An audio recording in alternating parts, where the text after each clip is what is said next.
First stage of prayer, it is so that ngimazi njengoba engazi. Number 2, what is the purpose of prayer? The purpose of prayer, it is so that you can understand his will for your life. The reason why we pray.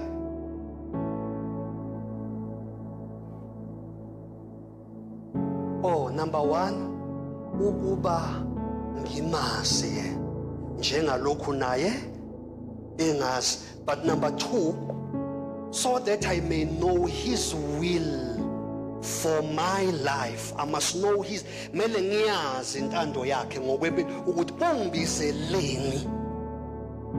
Why was I born in this poor family? Why was I raised under rejection? Oh my God. Uyabona into ekwenza ube nebitterness ngisho ukholwa ingoba uyasonda. But mawusukholwa, one of the things ezenza uspend isikhathi emthandazweni, it is so that you can grasp and understand why was I born in such a situation? Why ngazalwa emndenini ohlupheka? Why ngazalwa emndenini ohlakazekile? What is my purpose in all this? Because God can never cause you to be born just so that you can experience this dilemma.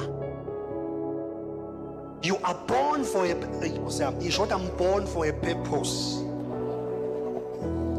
Uyazi ukuthi purpose yakho ayikho far from how you were born and how you were raised.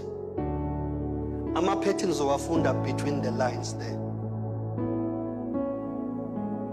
That is why umzalwane the more ekhula ekuqondeni intando kaNkulunkulu ngempilo yakhe, uya ngokuya efunda ukubaxolela nabantu abangayenzanga ijustice ekukhuleni kwakhe. Angikhuluma nani bandla elingcwele.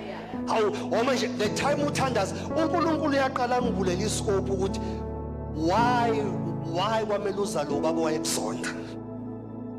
Why wazalo mama nje wangakukhulisa?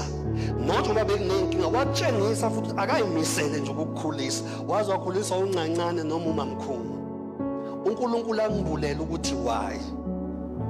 So that uzobona ukuthi kwanaye sometimes ezinye izinto adezenza bezingasuki kuye, but there was a driving force. Somebody say there was a driving force. Yes. So yini ekusiza ukuthi ukwazi ukuphila such a peaceful life and ukwazi ukudlulisa nokuxolela eyimene engakuphathanga kahle ukukhula, ingoba sewufike before the throne. So ke iplan kaNkulunkulu ngempilo yakho iyaqala iba visible, uyaqala uyambulelwa. So sithe number 1, the purpose why we are forever before the throne of grace. It is so that we may know him like he knows us. Ukwazi uNkulunkulu njengalokhu naye enze njani ekwazi, umazi ngendlela yena akwazi ngayo. Oh Nkosi. Sathi number 2 is for what? It is so that iwill yakhe, intando yakhe ngempilo yakho can be revealed. Ukuze nezinto othe mawukhula zangakhanda umqondo kuyiqala ikhanda umqondo. Oh, this is why bekwenzeka kanje. This is why bekwenzeka kanje. Uhamba uyomthengela umamkhulu wakho wayekuncisha ukudla kodwa wena wawushanela, wena wawugeza izitsha ezakhe ingane ezilale njengamabhansi embedeni, wena ugeza izitsha kuze kushaya 11 uklina. Ukwazi ukuthi mamkhulu kulethela igross. Yini ekwenza umlethela igross? Ngoba amazulu asekuhlebe zithi why kwakumele ukhuliswe lo yamamkhulu. But mazoba umzalwane othi uyakholwa but usene bitterness uthi ukhuliswe kanjani, kusho ukuthi you have not yet spent enough time in the throne so that uzotshela ukuthi why kwakumele kwenzeke kanje.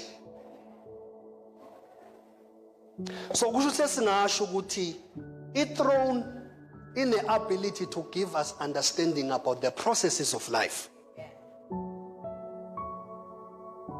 Oh my God. Kanti sihlale sinjani lesi? kusho ukuthi lapha esihlalweni sesingasho ukuthi siyakwazi ukunikwa umqondo ngochungechunge lempilo ukuthi iprocess yempilo isebenza kanjani.